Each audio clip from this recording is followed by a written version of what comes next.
সব বিষয় নিয়ে কথা বলার জন্য আমাদের সাথে আজ রয়েছেন আপিল বিভাগের সাবেক বিচারক বিচারপতি এইচ.এম. শামসুদ্দিন চৌধুরী। বিচারপতি এইচ.এম. শামসুদ্দিন চৌধুরী, আপনাকে স্বাগত আমাদের অনুষ্ঠানে। ডক্টর মোহাম্মদ ইউনুস, আপনাকে আমাদের অনুষ্ঠানে স্বাগত জানাই। আমরা এটাই বুঝতে চাইছি যে আপনি কি মনে করেন প্রধানমন্ত্রীর অবস্থান কোটা সংস্কার নিয়ে 10 জুলাই 2024 এবং 19 জুলাই 2024 সেম ছিল? শুনেন, সরকারের অবস্থান তো সবসময় এক। তারা চেয়েছিল যে কোটা যেন বিলুপ্ত করা হয় এবং সেই বিলুপ্তি করার উদ্দেশ্য নিয়েই সরকার কিন্তু হাইকোর্টের নির্দেশনা, হাইকোর্টের রায়কে আপিল বিভাগে আপিল করেছিল একটি প্রার্থনা করি যে কোটা যেন বিলুপ্ত করা হয়। সেটি তো সেই ছাত্ররা যারা কোটা আন্দোলনের কথা বলছে তাদের ইচ্ছা ছিল। তো সেই পরিস্থিতিতে তাদের আন্দোলন করার তো কোনো প্রশ্নই ছিল না। তারা একটি অসৎ উদ্দেশ্য নিয়ে মাঠে হাজির হয়েছিল। আপনি বলতে চাইছেন যে সরকার কোটা বাতিলই চাইছিল, মানে শেখ হাসিনা কোটা বাতিল চাইছিল 10 জুলাই 2024। তার আগে থেকে শুরুর থেকেই তো কোটা বাতিল চেয়েছিল। কোটা বাতিল চেয়েছিল বলেই তো হাইকোর্টের রায়ের বিরুদ্ধে, হাইকোর্টের রায়ের বিরুদ্ধে আপিলটাতে আমি একটু পরে আসি। আমি একটু প্রধানমন্ত্রীকে পড়ে শোনাই 14 জুলাই উনি যখন সংবাদ সম্মেলন করলেন, উনি বললেন কোটা বাদ দিলে কি অবস্থা হয় আমরা দেখেছি। ফরেন সার্ভিসে মাত্র 2 জন মেয়ে এবং পুলিশ সার্ভিসে 4 জন মেয়ে সুযোগ পেয়েছে। তখন তারা বলেছিল নারী কোটা চাই না, মেধা দিয়ে চাকরি পাবে। সে কি মেধা দিয়ে চাকরি পেয়েছে? বিশেষ পরীক্ষা দিয়েছে। এবং তিনি বলেছিলেন কোটা মুক্তিযোদ্ধার নাতিদের জন্য থাকবে নাকি রাজাকারের নাতিদের জন্য থাকবে। এটা কি মনে করায় দেয় যে উনিও চেয়েছিলেন কোটা প্রথা বাতিল? শোনেন, আমরা তো উনি কি বলেছেন সেটা পাশে রাখেন, কিন্তু ঘটনা হলো এই যে সরকার তো আপিল করেছিল হাইকোর্টের রায়ের বিরুদ্ধে। হাইকোর্ট বলেছিল কোটা থাকবে এবং সেই রায়কে চ্যালেঞ্জ করে সরকারই তো আপিল করলো আপিল বিভাগে এবং ছাত্রদেরকে বলেছিল যে এইটি আপিল বিভাগের একান্ত সিদ্ধান্ত, এখানে সরকারের কিছুই করার নেই। খালেদ, তুমি বলেই বলছি, তোমাকে সবসময় তুমি বলি, তুমি তো খুব ভালো করেই জানো দেশ তো সংবিধান দ্বারা পরিচালিত হয়। সেই অবস্থায় যখন আপিল বিভাগে মামলাটি বিবেচনাধীন,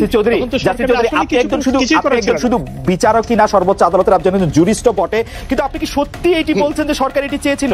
সরকার আপিল করেছে। সরকার না চাইলে সরকার অ্যাটর্নি জেনারেলকে এই ব্রিফই দেয় নাই যে কোটা বাতিলের পক্ষে গিয়ে কথা বলো। এই ব্রিফ দিয়েছে আন্দোলন শেষ হওয়ার পরে 18 আগস্টে পরে।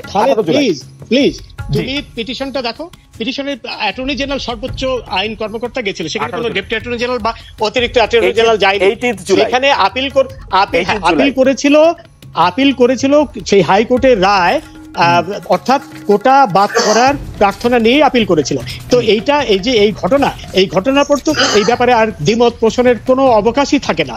সরকার চেয়েছিল এই কোটা বাদ করতে, কিন্তু এই সাধারণ ছাত্ররা তো এটা বুঝতে পারেনি। সাধারণ ছাত্রদের বোঝানো উচিত ছিল যে এটি সরকারের হাতে নয়, এটি আপিল বিভাগের হাতে। কারণ সাধারণ ছাত্রকে না, অনেক জ্ঞানী গুণী লোকও কিন্তু জানে না যে সরকার আর সুপ্রিম কোর্ট সম্পূর্ণ আলাদা দুটি সত্তা। সুপ্রিম কোর্ট সরকারের অংশ নয় এবং সুপ্রিম কোর্টের বিচারপতিরাও সরকারের কর্মকর্তা নয়। এই জিনিসগুলো বোঝানো হয়নি, তাদের বোঝানো হয়েছিল। আপনি এটি বলছেন প্রধানমন্ত্রী 14 জুলাই বলেছিলেন যে আদালতের নির্দেশ অনুযায়ী আমার কার কিছু করার নাই। পরে দেখা গেল যে অনেক কিছু করার আছে।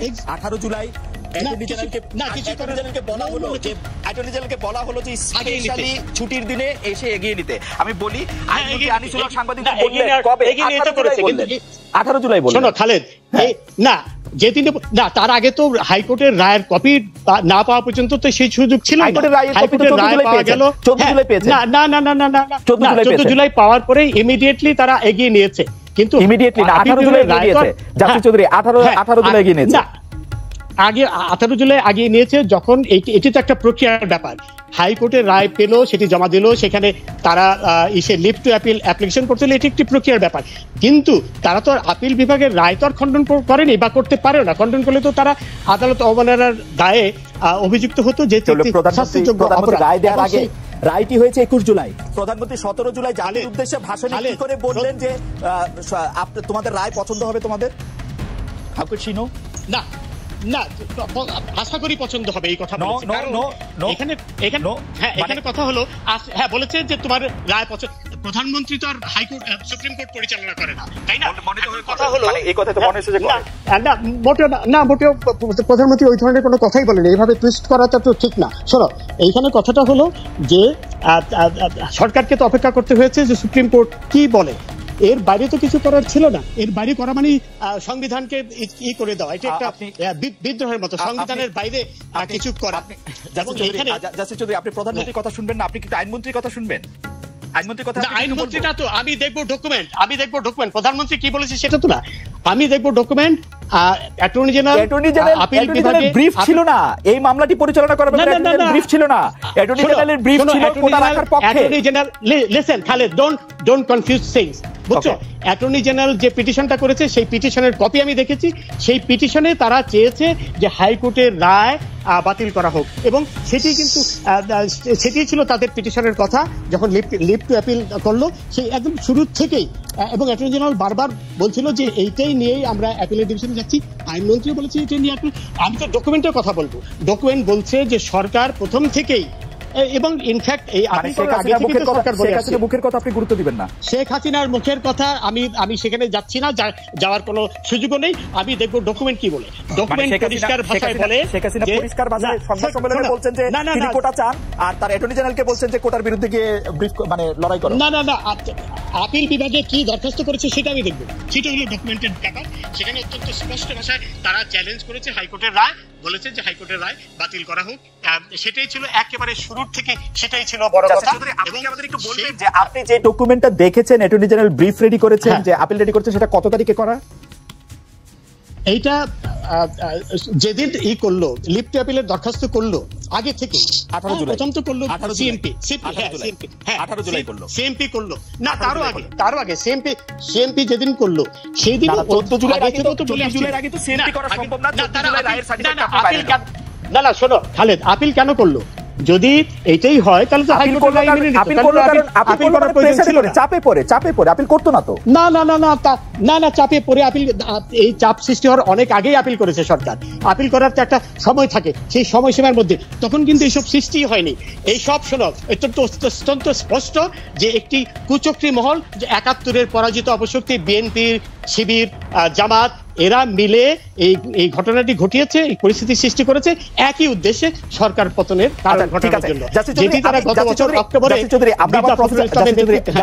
আমরা আবার আপনার কাছে আসবো, আমরা গত কয়েকদিন ধরে আপনার কথা শুনতে পাচ্ছি, আমরা শুনছি আপনার সুচিন্তিত মতামত। আমি শুধু এইটি জানতে চাইবো যে জাস্টিস চৌধুরী, আপনি কি আমাকে একটু বলবেন যে 1 জুলাই থেকে নিয়মতান্ত্রিক ভাবে এই আন্দোলন তারা করছে, ঠিক কবে থেকে জামাত বিএনপি কোটা আন্দোলনকারীদের নিয়মতান্ত্রিক ভাবে এই আন্দোলন কখনো নিয়মতান্ত্রিক ভাবে হয়নি? রাস্তা বন্ধ করে দেওয়া, এটি নিয়মতান্ত্রিক, তুমি নিয়মতান্ত্রিক আন্দোলন বলতে পারো না। সমস্ত যানবাহন বন্ধ করে দেওয়া, রেল আন্দোলন তো রাস্তা বন্ধ করে আন্দোলন, অবশ্যই রাস্তা খোলা রাখাটাই তো অশান্তির সৃষ্টি করা, এবং সমস্ত যানবাহন, সমস্ত মানুষের চলাচল সব বন্ধ করে দিয়েছিল। এইটিকে কোনো অবস্থায় নিয়মতান্ত্রিক আন্দোলন বলা যায় না। তখন যদি এটি বলা হইতো, এটি প্রকাশ, আমি তো নিজে দেখেছি, আমি নিজে বেরোতে পারিনি, রাস্তার মানুষ বেরোতে পারিনি, চলাচল করতে পারিনি। বাংলাদেশে কোনো কিছু আন্দোলন চলবে না তাহলে, বাংলাদেশে কোনো কিছু আন্দোলন চলবে না তাহলে। নিয়মতান্ত্রিক আন্দোলন আর এই অশান্তির আন্দোলন সম্পূর্ণ আলাদা জিনিস। যদি নিয়মতান্ত্রিক আন্দোলন হতো তাহলে তো এইসব হতো না। তারা যদি রাস্তা বন্ধ না করতো, তারা যদি এমনিতে রাস্তা বন্ধ করাটা কোন অবস্থায় নিয়মতান্ত্রিক পড়ে না। নিয়মতান্ত্রিক আন্দোলন হলো দাবি উচ্চারণ করা, এবং সেটি শান্তিপূর্ণ ভাবে, রাস্তা বন্ধ করে নয়, রেল বন্ধ করা, কোনো অবস্থায় এগুলাকে কোনো অবস্থায় নিয়মতান্ত্রিক বলা যায় না। এবং সেই অবস্থায় পুলিশ অনেক ধৈর্যের পরিচয় দিয়েছে, পুলিশ, কারণ প্রত্যেকের আমার অধিকার ছিল, সবার অধিকার ছিল চলাচল করার। সেই অধিকার যখন খণ্ডন করা হলো, তাকে আর কোনো অবস্থায় নিয়মতান্ত্রিক আন্দোলন বলা যায় না। এটি নিয়মতান্ত্রিক কোনোদিনই ছিল না। আন্দোলনকারীদের আপনারা হামলা করে ছাত্রলীগ এবং যুবলীগের সমর্থকরা 6 জন নিহত হন। এর মধ্যে রংপুর বেগম রোকেয়া বিশ্ববিদ্যালয়ের আন্দোলনরত শিক্ষার্থী আবু সাইদ, মানে অলমোস্ট লাইভ উনি মারা গেছেন পুলিশের গুলিতে। আপনি আমাদের একটু বলবেন যে পুলিশের ধৈর্য দেখানোর জায়গাটা আপনি কোথায় দেখলেন, বা আপনার কাছে কেন মনে হলো যে পুলিশ অনেক ধৈর্য ধরেছে? আচ্ছা শোনো, প্রথম কথা হলো যে বাংলাদেশের স্বাধীনতা পূর্ববর্তী সময়ে যেসব আন্দোলন হয়েছে সেসব আন্দোলনের সাথে এখনকার কোনো কিছুই তুলনা করাটা দুর্ভাগ্যজনক। তখন আমরা স্বাধীনতার জন্য পাকিস্তানি ইসে থেকে কলোনিয়াল ইয়ক থেকে মুক্তি পাওয়ার জন্য আমরা আন্দোলন করেছি। সেই পরিস্থিতি এখন এর সাথে তুলনাই করা যায় না। ছোট করে একটু জানতে চাইবো যে আপনি ইংল্যান্ডে ছিলেন 81 সাল থেকে 90 সাল পর্যন্ত শেখ হাসিনার আন্দোলনকে আপনি দেখেছেন, বা 91 থেকে 96 পর্যন্ত শেখ হাসিনার আন্দোলনকে? সেখানে কোনো সেটা স্বাধীনতার পরে, আমি ইদানিং কালে, হ্যাঁ স্বাধীনতার পরে, ইদানিং 15 বছর ধরে আওয়ামী লীগ ক্ষমতায়, শেখ হাসিনা আন্দোলন অশান্তি ইদানিং কালেও এই গাজার ব্যাপারে মার্কিন যুক্তরাজ্য সহ বিভিন্ন দেশে যে আন্দোলন হয়েছে সেখানে কিন্তু অশান্তিকর আন্দোলন কিন্তু কখনো হয়নি, এবং যেখানে অশান্তিকর আন্দোলন করার চেষ্টা করেছে সেখানে কিন্তু অন্যরকম ফলাফল হয়েছে। এখন কথা হলো যে প্রথম কথা হলো আন্দোলন তো করার কোনো প্রয়োজনই ছিল না, যেখানে সরকারও একই কথা চাচ্ছিল, কোটার বিলুপ্তি।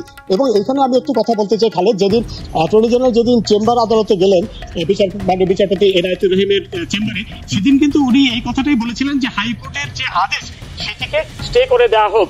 অর্থাৎ এটি থেকে অত্যন্ত স্পষ্ট যে সরকার সবসময় চাচ্ছিল হাইকোর্টের আমি খুব বিনয়ের সাথে, দর্শক বুঝবে না সেজন্য আমি খুব বিনয়ের সাথে একটা ছোট করে আমি ডকুমেন্ট নিয়ে কথা বলছি, আপনি ছোট করে আমি একটু বলি। অ্যাটর্নি জেনারেল ডকুমেন্টের কথা বলছো না তুমি, আমি এইবার আপনি আমার পরীক্ষা নেন ডকুমেন্ট নিয়ে বলছি কিনা। অ্যাটর্নি জেনারেল যে চেম্বার জজের কাছে গিয়ে বললেন, এনায়েতুর রহিম বিচারপতির কাছে গিয়ে বললেন যে আমরা এটার স্টে চাই, সেই স্টে চাইটা বলা উচিত ছিল যেদিন রায়টা হয়েছে সেদিনে 4 জুন, এটাকে ইন্টেনশন বলে। 4 জুন হাইকোর্টের রায় হয়েছে, সেই 4 জুন চেম্বারে গিয়ে স্টে হওয়ার কথা। না হাইকোর্টের কর্মদিবসেই তো এটা করতে হয়েছে, একটা তো প্রক্রিয়া থাকে, তাই না? সেদিনই কর্মদিবস করতে হয় না, কিন্তু বিনা বিলম্ব না, এটা খামাখা কনফিউজ করো না মানুষকে। বিনা বিলম্বেই এই চেম্বার আদালতে গিয়েছিল অ্যাটর্নি জেনারেল, সেই স্টে আপনি হাইকোর্টে বসেছেন, এপিলেট ডিভিশনে বসছেন, হাইকোর্টে অর্ডার হওয়ার পরে আমি বিক্ষুব্ধ হলে সঙ্গে সঙ্গে চেম্বার জজ আদালতে যাব। আমি গিয়েছি, আপনি আমাকে বলেন।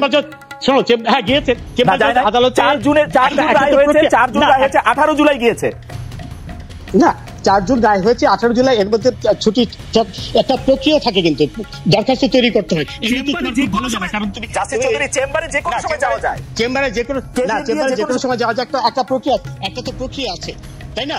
আমি বলবো যে কোনো বিলম্ব করেনি চেম্বারে যেতে, এবং চেম্বার তারপরে সাথে সাথে এটি ফুল কোর্টে পাঠিয়ে বিলম্ব করেছে, 1 মাস 14 দিন বিলম্ব করেছে। হ্যাঁ, আচ্ছা, এতে না 1 মাস 14 দিন বিলম্ব করলেও, ধরো বিলম্ব যদি করেও থাকে মেনেও নেই, কিন্তু সরকার যে